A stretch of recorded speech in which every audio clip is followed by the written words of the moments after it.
Bienvenue à tout le monde, bienvenue à vous aussi qui nous suivez par Internet. Nous vous souhaitons un bon dimanche de Pentecôte. Voilà, donc, soyez les bienvenus pour tous ceux, toutes celles qui nous visitent aussi pour la première fois. En tout cas, vous êtes chez vous et vous êtes en famille. Voilà. Alors donc, pour introduire ce culte, nous allons nous lever pour chanter ce cantique « Notre Dieu règne dans les cieux ». Et c'est une vérité, parce que Dieu, il règne dans les cieux, mais il règne aussi dans nos cœurs. Donc, levons-nous pour chanter ce cantique « Notre Dieu règne dans les cieux ».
Oui, notre Dieu règne dans les cieux, prosternons-nous et adorons-le.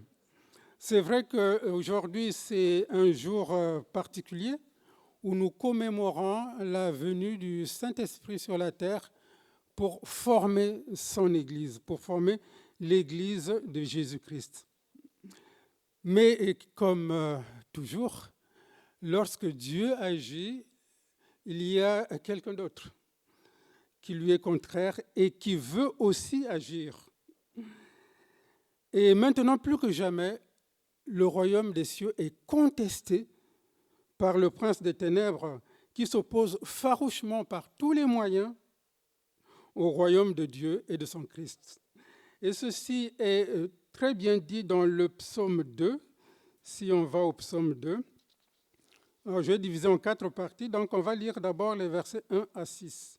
Psaume 2, versets 1 à 6, où nous voyons comment ce monde conteste la seigneurie de Jésus-Christ. Psaume 2. Pourquoi les nations s'agitent-elles? Et les peuples ont-ils des vaines pensées? Les rois de la terre se dressent et les princes se liguent ensemble contre l'Éternel et contre son Messie. Brisons leurs liens et rejetons loin de nous leurs chaînes. Et il rit, celui qui siège dans les cieux. Le Seigneur se moque d'eux. Il leur parle dans sa colère et dans sa fureur, il les épouvante. C'est moi, qui est sacré, mon roi sur Sion, ma montagne sainte.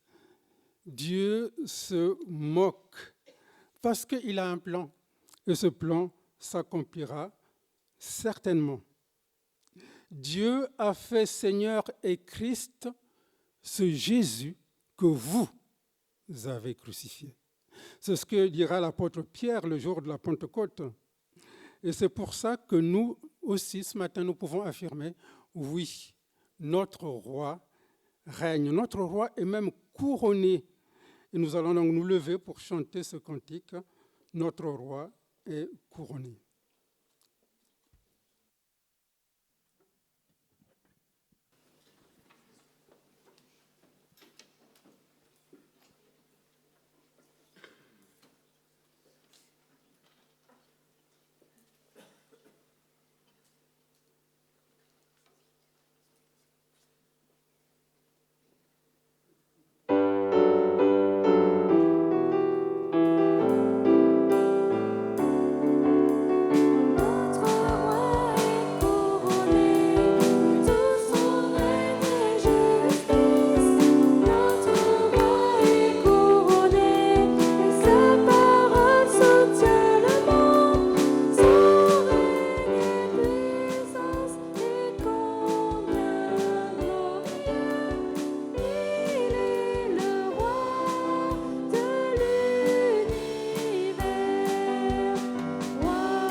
Notre roi est couronné et son règne est justice.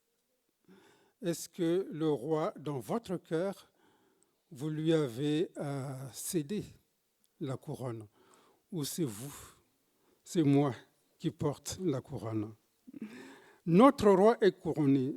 Dieu a fait Seigneur et Christ ce Jésus que vous avez crucifié. Pentecôte, c'est le Saint-Esprit qui atteste que l'œuvre du Fils a été entièrement agréée par le Père, conformément à ce que les prophètes avaient annoncé dans les Saintes Écritures. Et c'est ce que dit ce cantique aussi, qui nous rappelle qu'au moment marqué, au temps voulu, Jésus-Christ est descendu, comme le Père l'avait prévu, d'anciens prophètes l'avaient annoncé, Dieu allait nous visiter pour sauver l'humanité. Donc, levons-nous pour ceux qui le peuvent, pour chanter « Agneau de Dieu ».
pécheur qui vient à lui, repentant, donnant sa vie.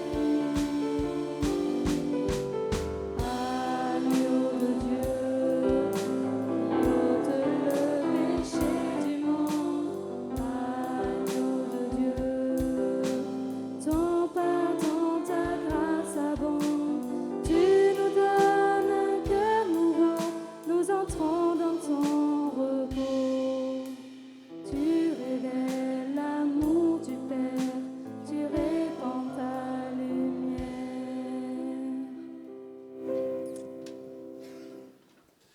Dieu sauve encore aujourd'hui le pécheur qui vient à lui. Aujourd'hui, c'est un jour de salut. Aujourd'hui, le Saint-Esprit descendu à la Pentecôte afin que l'œuvre de Jésus-Christ pour nos vies, pour nous, soit accomplie, soit réellement efficace pour nous. Oui, l'agneau de Dieu ôte le péché du monde. Les nations s'agitent contre l'Éternel et contre son roi. Mais l'Éternel a pris un décret. Et voici ce décret. Si nous allons donc toujours dans Psaume 2, nous allons lire le verset 7 d'abord, tout seul. Psaume 2, verset 7. Je publierai le décret de l'Éternel, il m'a dit, tu es mon fils. C'est moi qui t'ai engendré aujourd'hui. Tu es mon fils. Le décret de l'Éternel est irrévocable. Jésus-Christ a été déclaré avec puissance fils de Dieu. Lui, le Fils éternel. Mais si nous recevons ce message dans nos cœurs, si vraiment Jésus-Christ est pour nous le Fils de Dieu que nous avons couronné dans nos cœurs, pourquoi garder ce trésor pour nous-mêmes et ne pas l'annoncer autour de nous? Dieu, Jésus lui-même nous invite à annoncer la parole de Dieu. Ne gardez pas ce trésor pour vous-même, mais dites autour de vous, mon Sauveur vous aime. C'est ce que nous allons chanter. Si vous saviez quel Sauveur je possède. Pour moi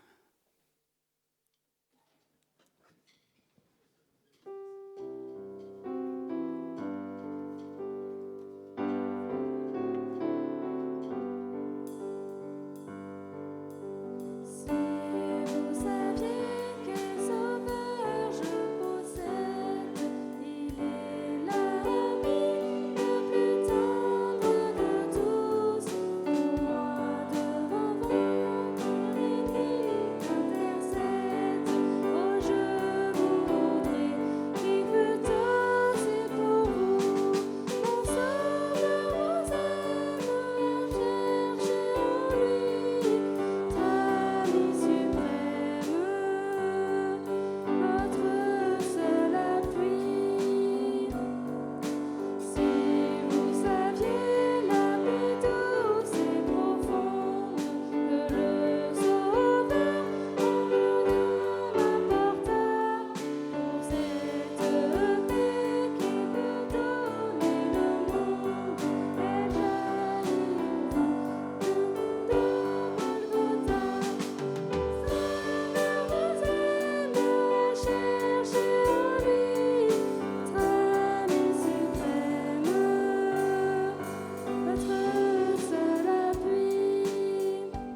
ce cantique, c'est pas évident à chanter.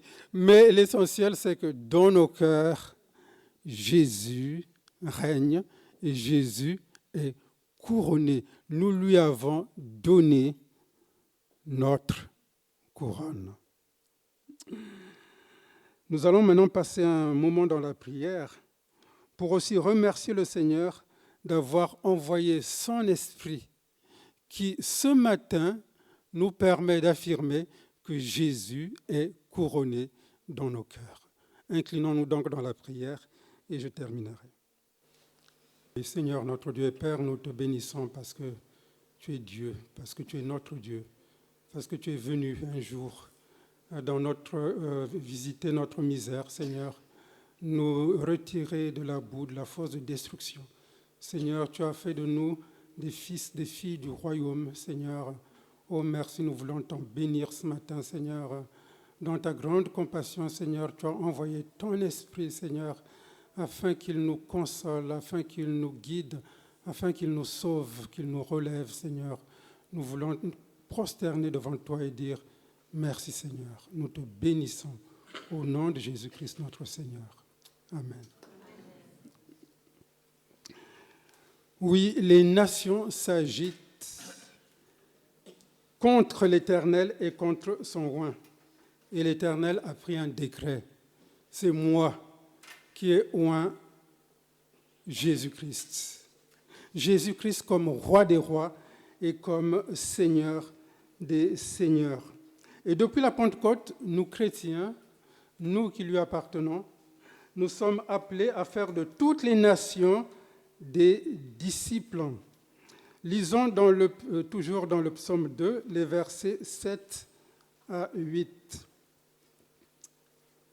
Je publierai le décret de l'Éternel. Il m'a dit, c'est moi qui t'ai engendré aujourd'hui.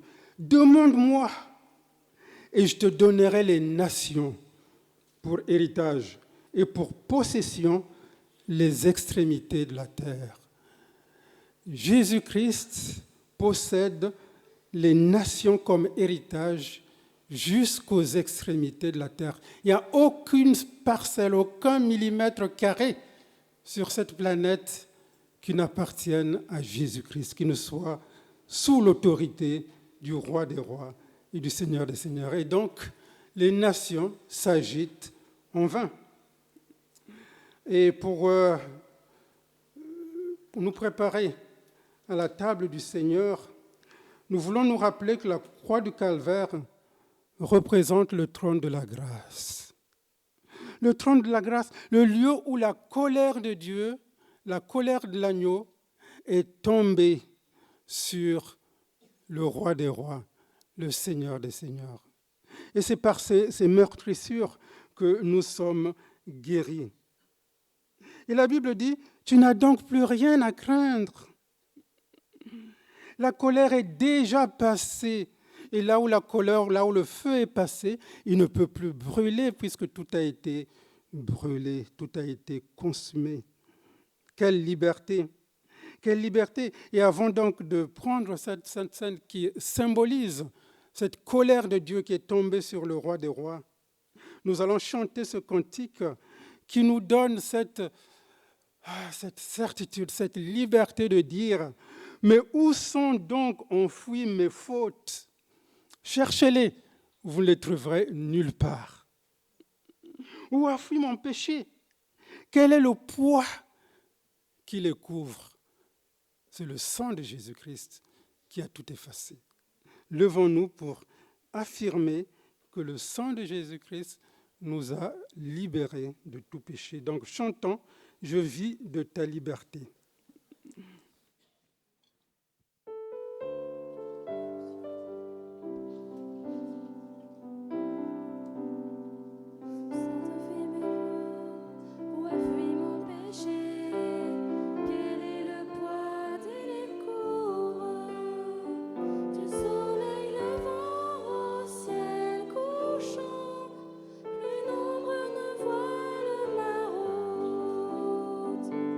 Comment te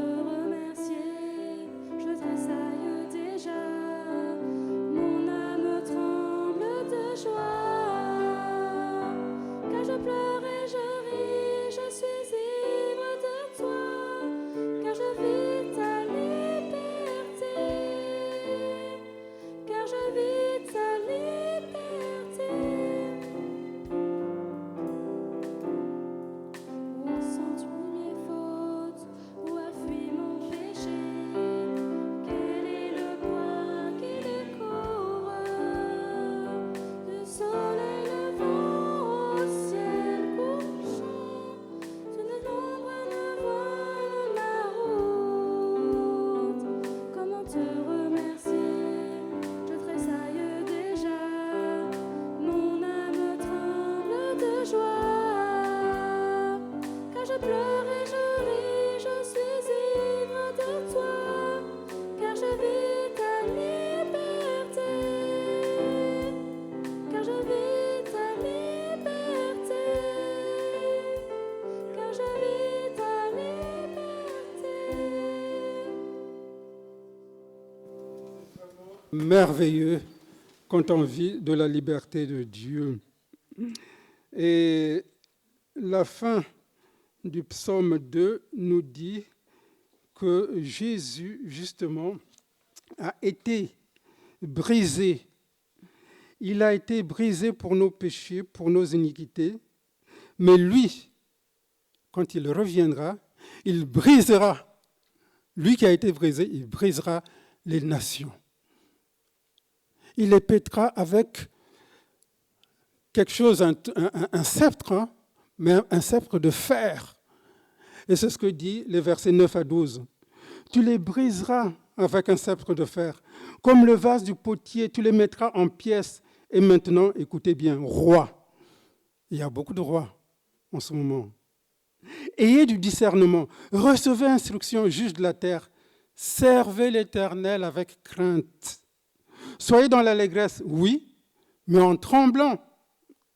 Embrassez le Fils de peur qu'il ne se mette en colère et que vous ne périssiez dans votre voie, car sa colère est prompte à s'enflammer. Mais ceci est pour nous. Heureux tous ceux qui se réfugient en lui. Est-ce que tu es bien heureux ce matin? Est-ce que tu as trouvé ton refuge en Jésus-Christ? Si tel est le cas, alors lève-toi. Lève-toi pour participer justement à ce symbole qui nous rappelle combien notre Seigneur a souffert pour nous. Levons-nous pour participer à la Sainte Seine.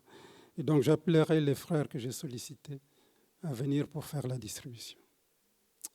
Père, nous avons pu rappeler ce matin combien tu es grand, combien tu règnes au-dessus de tout. Et c'est vrai que nous nous rappelons aussi que le Seigneur Jésus était à ta droite. Nous nous rappelons que quand tu as dit « Qui enverrai-je pour sauver cette humanité ?» Il a répondu « Me voici, envoie-moi ». Alors qu'il était au-dessus de tout, il s'est fait homme, il a pris notre condition humaine et il a marché sur cette terre. Et par amour pour toi, par amour pour nous, il a tout accompli. Il est allé jusqu'à la mort et à la mort de la croix. Nous l'avons rappelé, alors qu'il était le roi des rois et le seigneur des seigneurs. Alors dans nos cœurs, nous voulons te remercier parce que nous étions perdus. Et nous avions cette sentence irrévocable qui était la mort éternelle.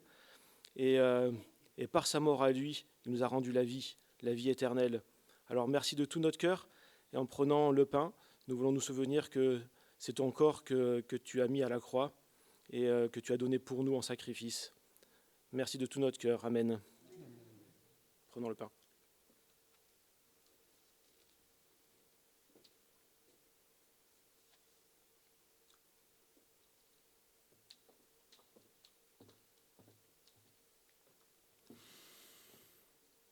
Oui Seigneur, tu es venu, comme on vient de le rappeler, tu es venu, tu as pris ce corps d'homme, tu as vécu cette vie sur la terre et tu l'as vécu jusqu'au bout et tu as décidé de prendre nos péchés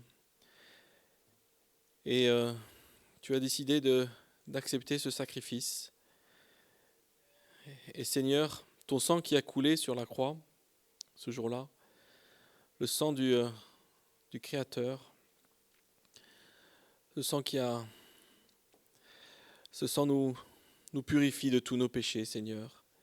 Et ce matin encore, on veut se souvenir que grâce à ce sacrifice, aujourd'hui nous sommes saints. On veut se souvenir que notre Créateur, celui qui était sans faute, a pris toutes nos fautes. Et aujourd'hui, nous nous retrouvons auprès de lui, nous nous retrouvons purifiés de tout péché par ce sang. Seigneur, on veut te rendre grâce encore, te remercier, tous ensemble ici, et se souvenir, encore une fois, en attendant ton retour, de ce que tu as fait pour nous en prenant ce vin. Amen.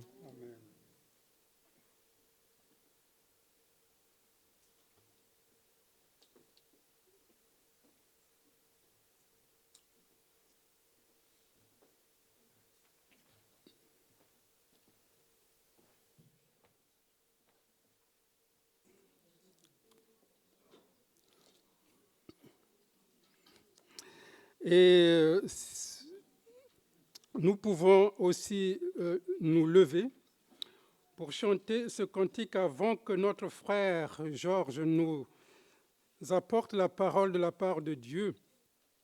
Nous allons chanter pour affirmer qu'au jour de la Pentecôte, Dieu a agi avec puissance par sa parole. Par sa parole, Dieu a racheté des milliers de personnes avec le discours de l'apôtre Pierre. Nous voulons chanter la gloire de son nom. Nous voulons que sa main, la main du Seigneur, ébranle les nations, oui, mais qu'il ébranle nos cœurs. Et que l'homme et que moi, je vois la puissance du nom de Jésus-Christ, afin que mon cœur soit parfaitement restauré. En chantant ce cantique qui dit « Restaure, ô Dieu, nos êtres froids et durs ». C'est pas facile, hein, de restaurer un être qui est déjà froid et dur.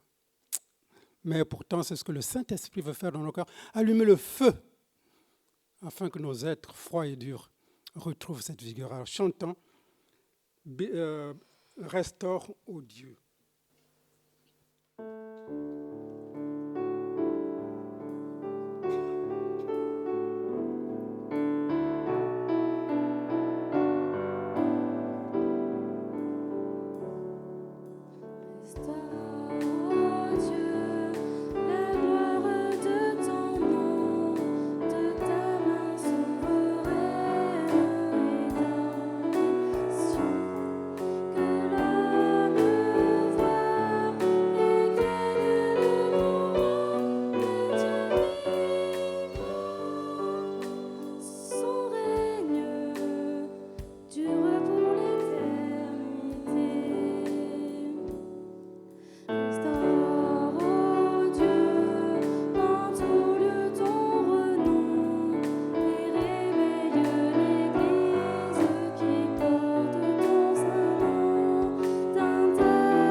Alors, je vais laisser la place à notre frère. Préparons nos cœurs donc à recevoir la parole de Dieu.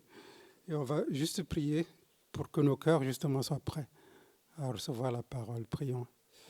Oui, Seigneur Dieu Tout-Puissant, modèle nos cœurs froids et durs, nos cœurs qui se sont endurcis au fil des années, Seigneur, par ton feu d'orfèvre.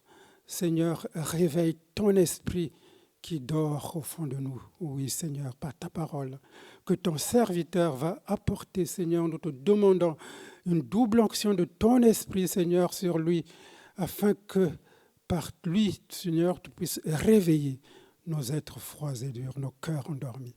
Seigneur, bénis-nous, bénis-le, dans le nom précieux de notre Seigneur Jésus-Christ. Amen.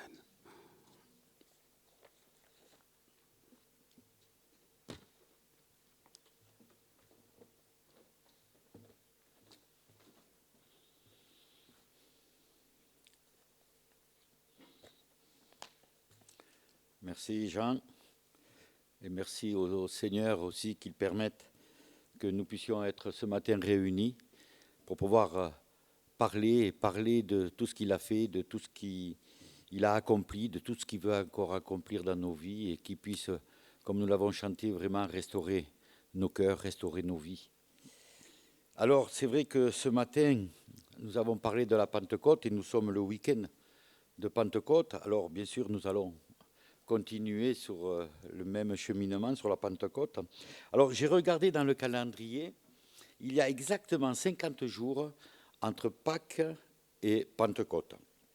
Alors, je voudrais commencer simplement par un verset que je vous propose de lire ensemble. C'est dans Matthieu au chapitre 3, verset 11, où c'est Jean-Baptiste qui parle, et il dit: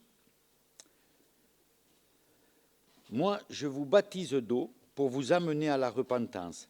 Mais celui qui vient après moi est plus puissant que moi. Je ne suis pas digne de porter ses souliers. Lui, il vous baptisera du Saint-Esprit et de feu. Alors, celui qui vient, bien sûr, après Jean-Baptiste, c'est bien sûr Jésus-Christ. C'est lui qui vous baptisera du Saint-Esprit et de feu. Et c'est vrai que tout au long de son ministère, Jésus n'a cessé de rappeler à ses disciples que bientôt, la promesse de recevoir le Saint-Esprit sera sur eux. Et 10 jours après l'ascension de Jésus, à Jérusalem, les disciples étaient réunis et avec environ 120 personnes, unis et priant ensemble. Et ce jour-là, l'Esprit de Dieu est descendu sur eux d'une manière extraordinaire. Alors je vous invite à prendre dans le livre des Actes, nous lirons le chapitre 2, ce qui s'est passé ce jour-là. Alors bien sûr, on ne va pas tout lire, mais je vous encourage à le lire chez vous, à le lire et à le relire pour vivre et comprendre ce qui s'est passé cette journée. Ce chapitre, c'est vrai qu'on peut le diviser en 3 parties. La première partie, du verset 1 à verset 13, c'est bien sûr cette journée où la venue du Saint-Esprit est venue. La deuxième partie, que nous allons voir aussi, c'est la prédication de l'apôtre Pierre. Et la troisième partie, du verset 42 au verset 47, c'est le début de l'Église. Alors, ce matin, nous allons nous arrêter sur les 2 premières parties. 2 parties différentes, mais 2 parties indispensables, indissociables et complémentaires. Et à ces 2 parties, le peuple s'est posé des questions. Dans la première partie, c'est-à-dire à l'expérience de ce qu'ils voient, de ce qu'ils ont entendu, c'est-à-dire de la venue du Saint-Esprit manifestée par le parler en langue, à la première partie, ils se posent cette question: que veut dire ceci? Ils ne comprennent pas. À la deuxième partie, que nous verrons après la prédication de l'apôtre Pierre, la deuxième question qu'ils se posent, ils diront: que ferons-nous? Alors je vous invite à lire ces 12 premiers versets dans Actes au chapitre 2, que nous allons lire ensemble. Le jour de la Pentecôte, ils étaient tous ensemble dans le même lieu. Tout à coup, il vient du ciel un bruit comme celui d'un vent impétueux, et il remplit toute la maison où ils étaient assis. Des langues semblables à des langues de feu leur apparurent, séparées les unes des autres, et se posèrent sur chacun d'eux. Et ils furent tous remplis du Saint-Esprit et se mirent à parler en d'autres langues selon que l'Esprit leur donnait de s'exprimer. Or, il y avait en séjour à Jérusalem des Juifs, hommes pieux, de toutes nations qui sont sous le ciel. Au bruit qui eut lieu, la multitude accourut et elle fut confondue parce que chacun les entendait parler dans sa propre langue. Ils étaient tous dans l'étonnement et la surprise, et ils se disaient les uns aux autres, « Voici, ces gens qui parlent, ne sont-ils pas tous galiléens? Et comme les entendons-nous dans notre propre langue à chacun, dans notre langue maternelle? Parthes, Mèdes, Élamites, ceux qui habitent la Mésopotamie, la Judée, la Cappadoce, le Pont, l'Asie, la Phrygie, la Pamphylie, l'Égypte, le territoire de la Libye, voisine de Cyrène, et ceux qui sont venus de Rome, juifs et prosélytes, crétois et arabes, comment les entendons-nous parler dans nos langues des merveilles de Dieu? Ils étaient tous dans l'étonnement, ne sachant que penser, ils se disaient les uns aux autres, « Que veut dire ceci ?» Mais d'autres se moquaient et disaient, « Ils sont pleins de vin doux. » Voilà la première partie de ce qui s'est passé à ce moment-là où le Saint-Esprit est arrivé. Il est donc rapporté dans ce chapitre que le déroulement de cette journée. Après 10 jours de prière, de persévérance dans la chambre haute, eh bien, l'Esprit est descendu. Alors, voyons un peu le contexte. Il n'y a pas que les disciples. Il y a des frères et des sœurs qui prient et qui cherchent la face du Seigneur. Ils sont ensemble, unis dans la foi, persévérants jour après jour. Alors, ce que j'aime bien, c'est qu'il me semble qu'ils sont bien paisibles. Ils ne sont pas agités dans tous les sens, comme l'ont été les prophètes de Baal du temps d'Élie. Quand ils ont prié pour que le feu puisse descendre sur l'autel, les prophètes de Baal, eh bien, ils sautaient dans tous les sens, ils criaient, invoquaient le nom de Baal et se firent même des incisions avec des épées. Non, ici, les disciples sont dans cette chambre haute et ils sont paisibles. Alors peut-être que vous allez me dire, mais comment on peut le savoir? Mais il y a un mot, dans ce que nous venons de lire, il y a un mot qui est intéressant, c'est au verset 2. Il est écrit qu'ils étaient assis. Alors c'est peut-être, oui, un détail, mais ce détail, il est important. Parce que si ce détail n'était pas là, eh bien, on pourrait dire, ben oui, pour être baptisé du Saint-Esprit, ben, il faut crier, il faut sauter, il faut se flageller, faire ceci ou faire cela. Non, non. Ils étaient tranquilles, ils prient comme a prié Élie, dans la sérénité, dans la foi. C'est leur foi, leur persévérance que Dieu honore. Et Dieu honore toujours la foi qui est sereine et qui est sincère. Alors, ce qui est intéressant, c'est que la bénédiction n'est pas venue d'eux-mêmes. La bénédiction est venue du ciel. Ils n'ont pas cherché à provoquer la bénédiction. Ils n'ont pas cherché à donner un coup de main, un coup de pouce au Seigneur. Mais comme le texte le précise, tout à coup, ils viennent du ciel.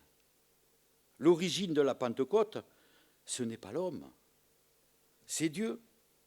C'est Dieu qui envoie son esprit, c'est Dieu qui fait descendre son esprit. Et c'est vrai que malheureusement, aujourd'hui, on se focalise trop souvent sur ce qui s'est passé ce jour-là. Or, c'est vrai que cette journée, elle était magistrale. Un grand bruit comme celui d'un vent impétueux. Un vent, il semble qu'on a affaire ici à une tempête, à un ouragan, à un cyclone qui descend. Rien ne lui résiste. Et la pièce, elle est remplie de la présence de Dieu. Oh, ça devait être un merveilleux moment. Il est parlé de ces langues de feu qui se posèrent sur eux. Le vent puissant, le bruit, les langues de feu, c'est l'Esprit qui remplit ce lieu. C'est le Saint-Esprit. Mais pas seulement le lieu. Il remplit aussi les hommes et les femmes qui avaient soif du Seigneur. Et alors, d'une manière extraordinaire, comme Jésus l'avait annoncé, voici les signes qui accompagneront ceux qui ont cru en mon nom. Et après cela, la foule de Jérusalem était autour de ce lieu, tellement le bruit était intense, eh bien, ils se pressent pour comprendre ce qui se passe. Ils ont écouté les apôtres. Alors j'imagine que si les apôtres dans cette chambre haute étaient assis, une fois qu'ils ont été revêtus de l'Esprit, du Saint-Esprit, ils se sont levés pour proclamer la parole du Seigneur, pour annoncer les oracles du Seigneur, en chantant les louanges de l'Éternel. Alors, c'est vrai, il nous est dit qu'il y avait là dans la foule non seulement des gens de Jérusalem, mais aussi il y avait des gens, des Juifs de tous les pays, de l'Orient, du Proche-Orient, de l'Occident, tous ces Juifs qui montaient à Jérusalem pour la fête. Il y avait 3 fêtes importantes et ils venaient justement pour célébrer la fête. Au verset 7 que nous avons lu, ce jour-là, ils étaient surpris. Ils sont surpris d'entendre ces hommes qui manifestement étaient des Galiléens, qui n'avaient pas de contact avec les pays étrangers. Ils sont surpris de les entendre parler dans leur langue, non pas en hébreu, mais dans la langue de leur pays, en arabe, en grec, en italien. C'est les versets 8 et 11 que nous avons lus. Ils sont étonnés parce que les choses qu'ils entendent glorifient Dieu. Ils racontent les merveilles de Dieu. Et cela ne se faisait qu'en langue hébreu. Ça a dû être vraiment un choc pour eux. Ils sont étonnés, surpris. Et de nombreuses questions demeurent en suspens. J'imagine, ils se regardent les uns les autres suite à cet événement, à ce qui vient de se passer. Certains étaient étonnés, d'autres, ils étaient émerveillés. Les opinions étaient divisées. Certaines personnes étaient perplexes, et voire même accusateurs. Ils disent, mais ces gens-là, au verset 13, ils sont ivres. Quelle que soit l'expérience ou le déroulement, quel que soit le résultat, ils étaient là. Ils se posent la question. Et c'est là que la question va sortir. Ils vont se demander, mais que veut dire ceci?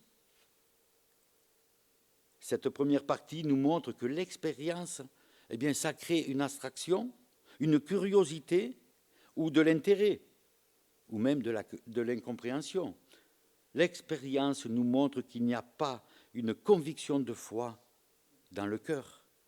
L'expérience n'est pas en elle-même décisive pour amener quelqu'un à Jésus-Christ. Et c'est sur cette question, que veut dire ceci, que se termine cette première partie du chapitre 2, de 1 à 13. Et maintenant, nous arrivons à la deuxième partie, la prédication de l'apôtre Pierre, du verset 14 à 41.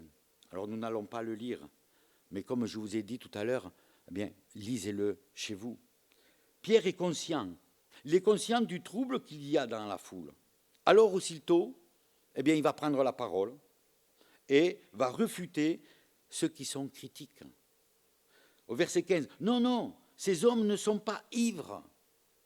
C'est la 3e heure.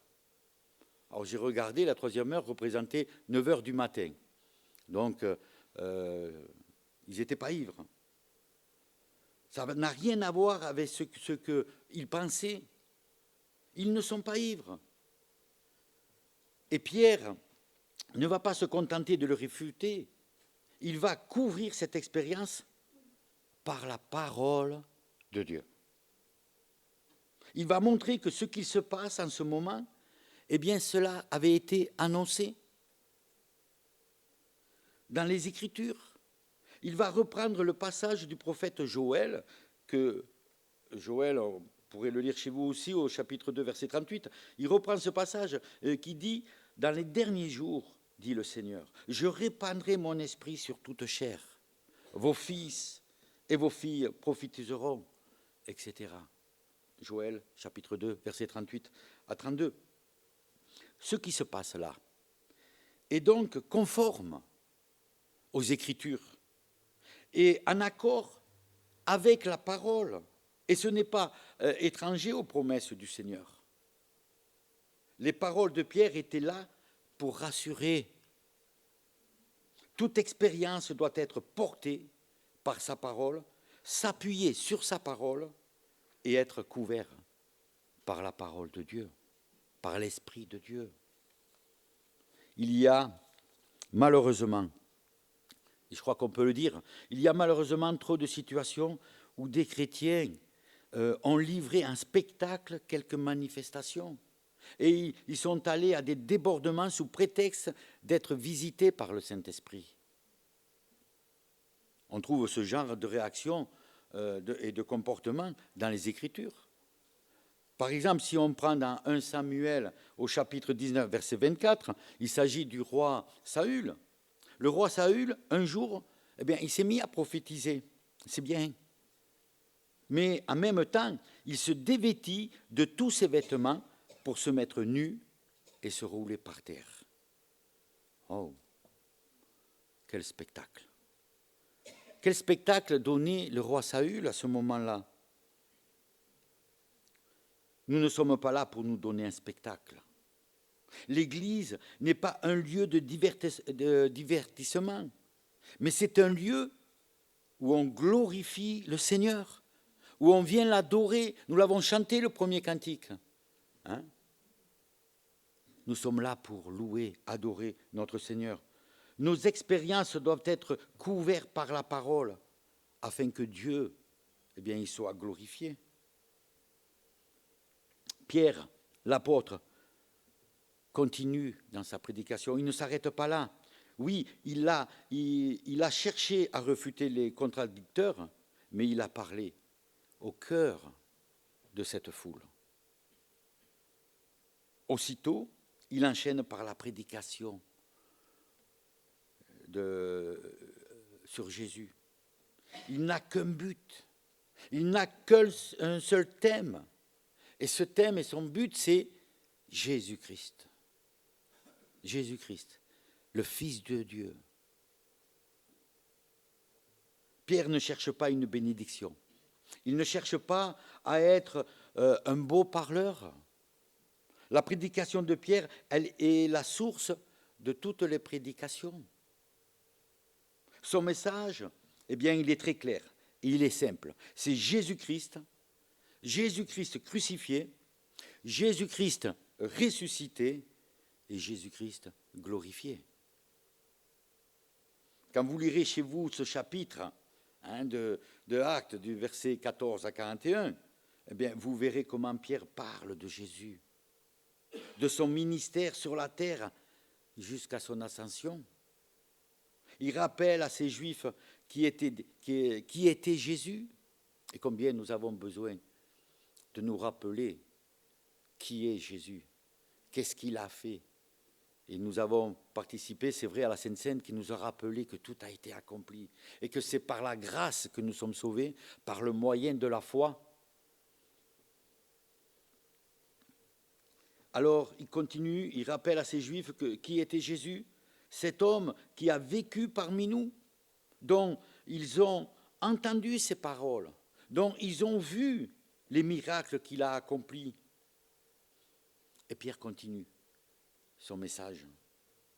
Il s'arrête sur l'œuvre de Jésus au verset 23, de ce que Jésus a fait. Il prêche Jésus-Christ crucifié. Il ne prêche pas simplement sur les guérisons. Il annonce la mort de Jésus à la croix. Et je me suis posé la question, mais qu'est-ce que nous prêchons?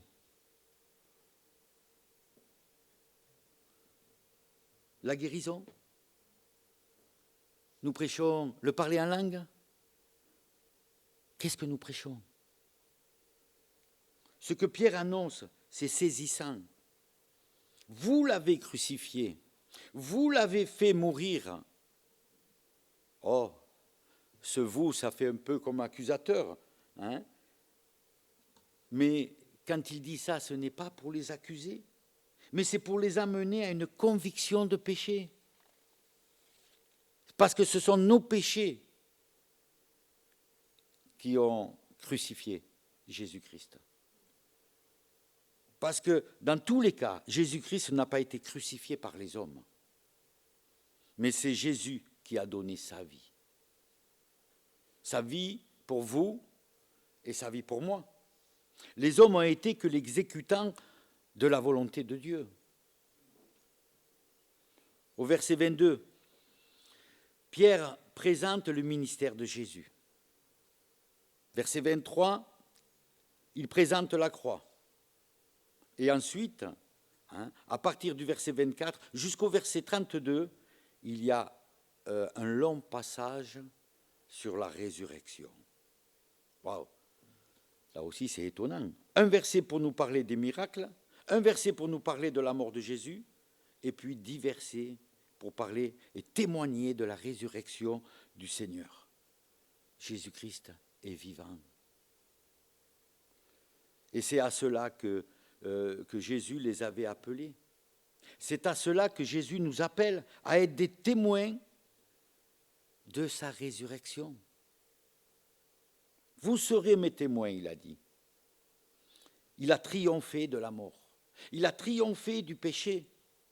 Et il a même triomphé de Satan lui-même. Et c'est ce message que les apôtres voulaient annoncer. Et c'est ce message aujourd'hui que nous voulons annoncer. Voilà ce que doit être notre témoignage. Voilà ce que doit être notre message. Jésus a donné sa vie, mais il est ressuscité. Il est vivant pour l'éternité. Oh, gloire, gloire, gloire à Jésus-Christ. Nous le chantons, mais c'est vrai, mais il nous faut le vivre. Dieu est vivant.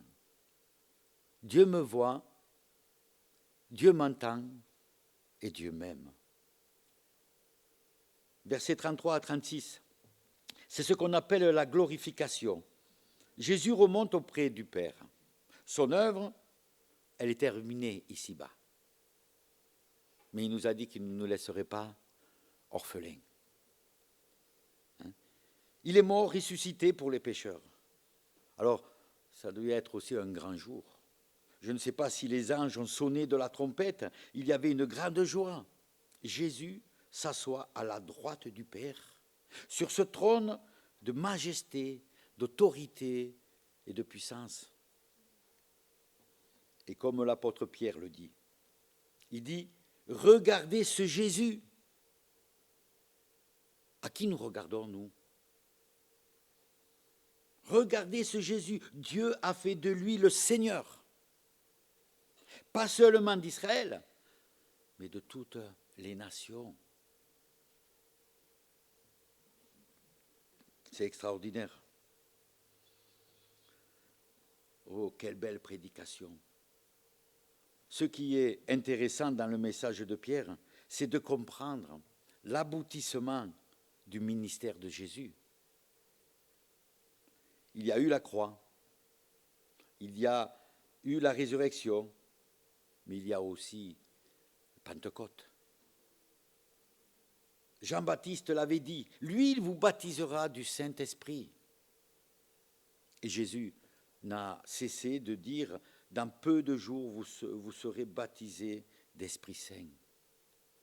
Et au jour de la Pentecôte, le Seigneur, dans le ciel, a répandu cela abondamment sur les siens, sur ses enfants. Voilà la prédication de Pierre. Voilà un merveilleux message.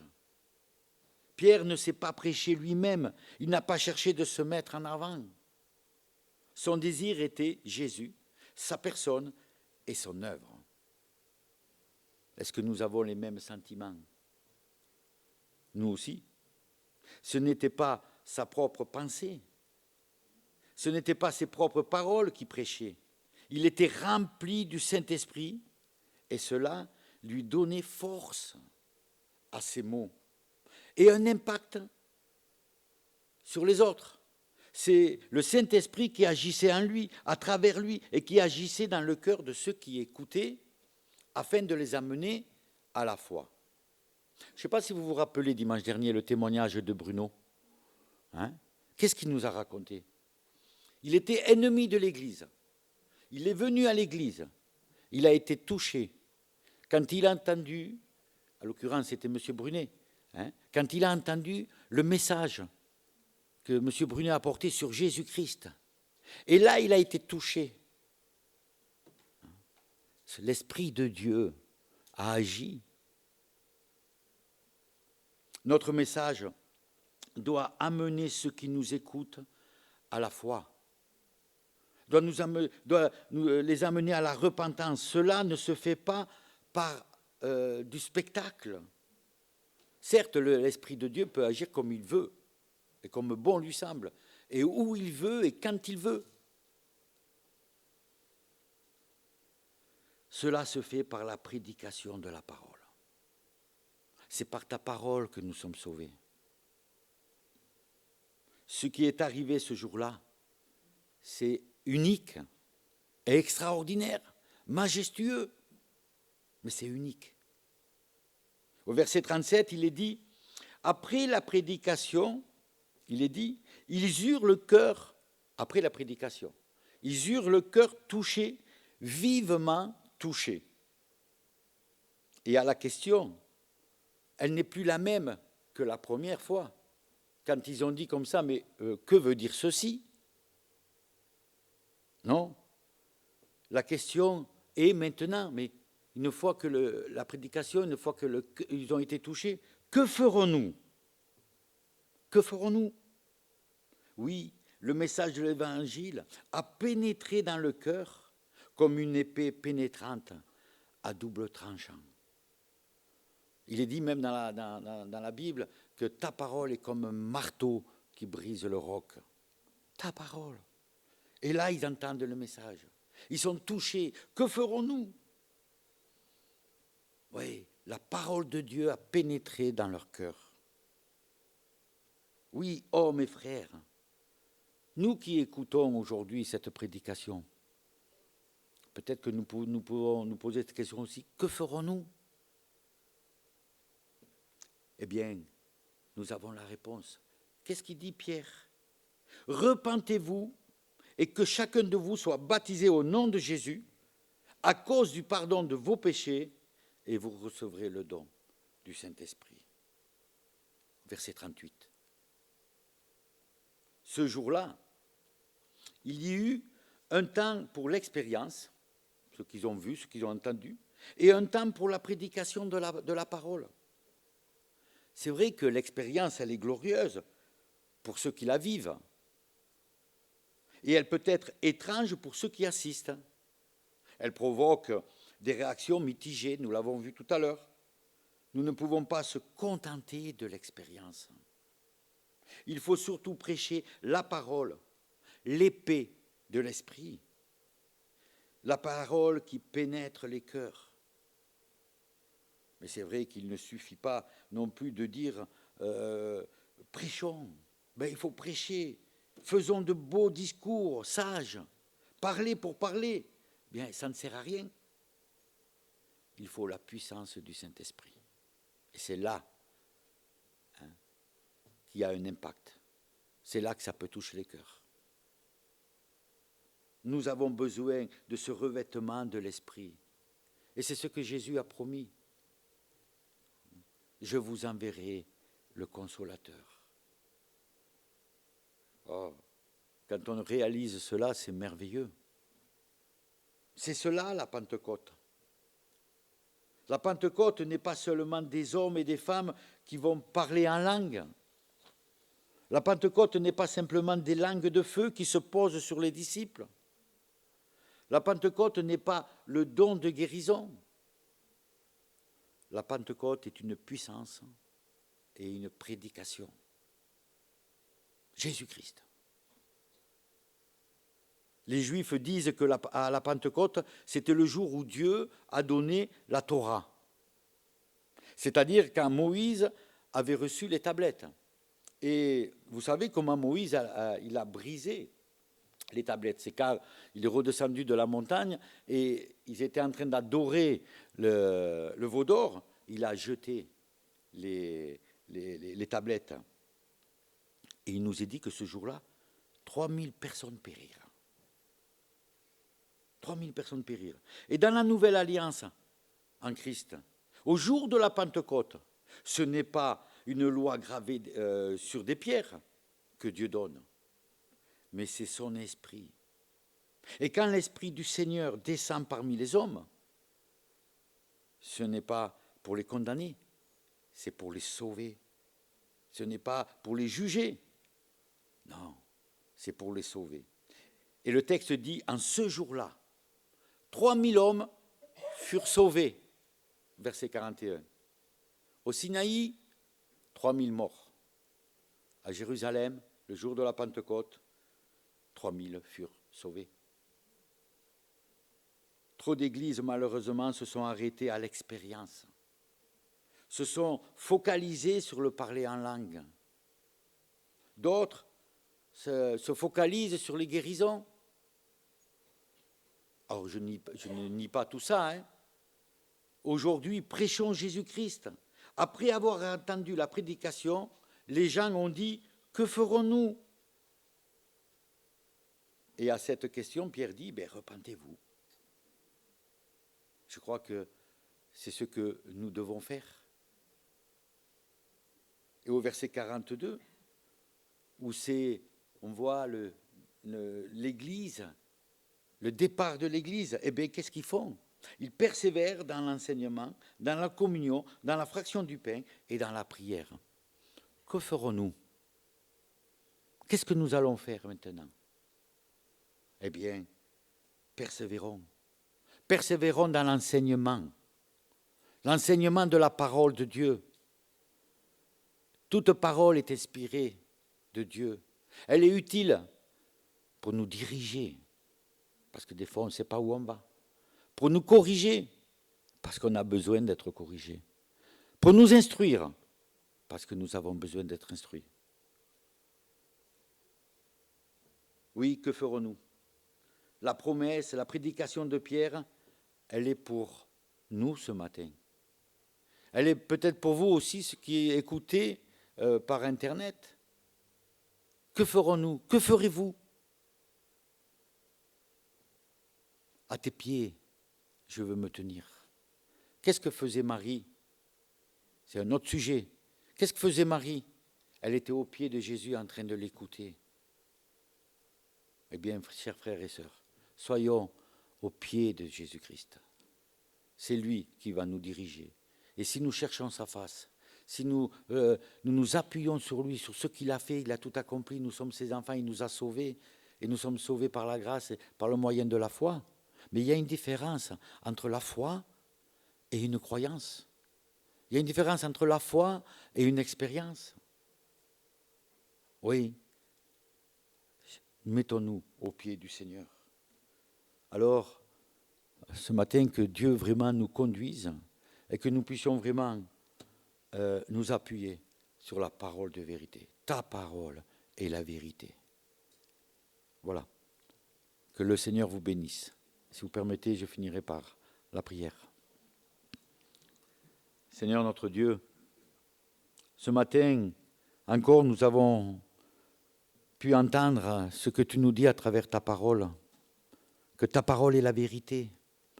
Et ce matin, tu veux nous enseigner. Tu veux, Seigneur, que nous puissions être tes enfants. Tu nous as donné tout ce qui contribue à notre bien. Tu nous es venu nous sauver. Dieu le Père t'a envoyé. Tu as accepté, Seigneur. Et tu ne nous abandonnes pas, tu nous donnes ton esprit. Donne-nous, Seigneur, aujourd'hui, de réaliser que nous avons tout pleinement en toi et que c'est par toi seul que nous sommes sauvés, par le moyen de la foi, cette foi qui nous permet de regarder à toi, de nous appuyer sur ce que toi tu as fait. Et nous voulons être reconnaissants encore ce matin que tu as tout accompli, Seigneur. Nous voulons te louer et te rendre grâce pour tout ce que tu fais, tout ce que tu feras encore.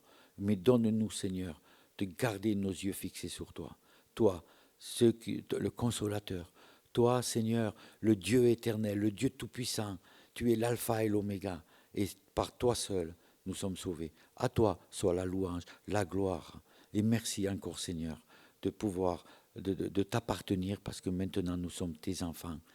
Merci. Gloire à ton nom. Amen.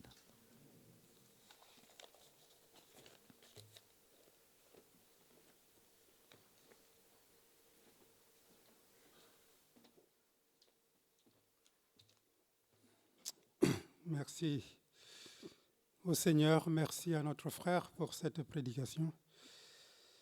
Et la question que je me posais tout à l'heure, là, ils eurent le cœur vivement touché. Depuis quand je n'ai pas eu le cœur vivement touché? Depuis quand? Ça remonte à quand? Est-ce que ce matin, j'ai eu le cœur vivement touché? Nous ne sommes pas 3000 ici, nous sommes moins de 3000. Mais est-ce que nos cœurs ont été vivement touchés? Notre frère nous a invités à nous tenir aux pieds de notre Maître pour l'adorer, pour le bénir, pour le servir. Et aussi pour que nous puissions laisser toute la place à notre Dieu pour qu'il règne en nous. C'est ce que nous voulons faire en chantant ce cantique. Béni soit ton nom. Nous voulons vraiment bénir notre Dieu, notre Père, pour l'envoi du Saint-Esprit, sans lequel personne n'aurait été là ce matin. Levons-nous pour chanter. Seigneur, nous te bénissons. Béni soit ton nom.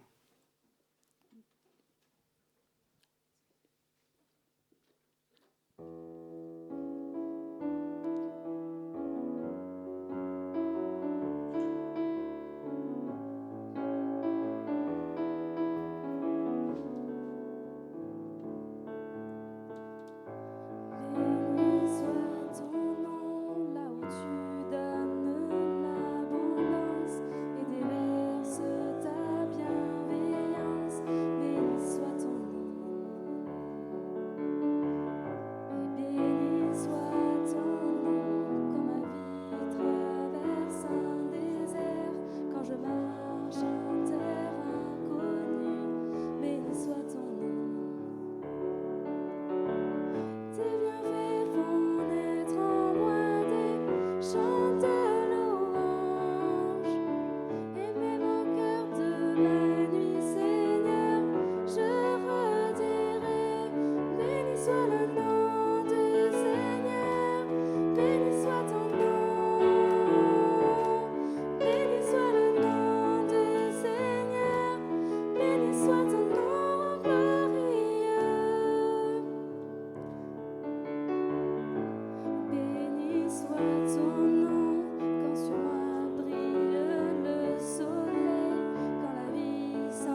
tu reprends.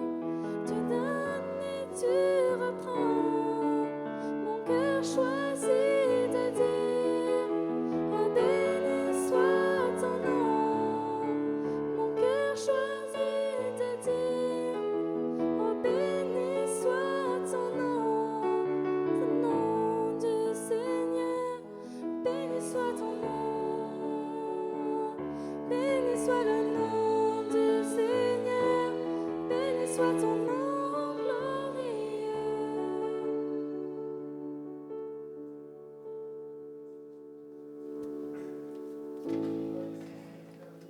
La partie enregistrée donc sur Internet.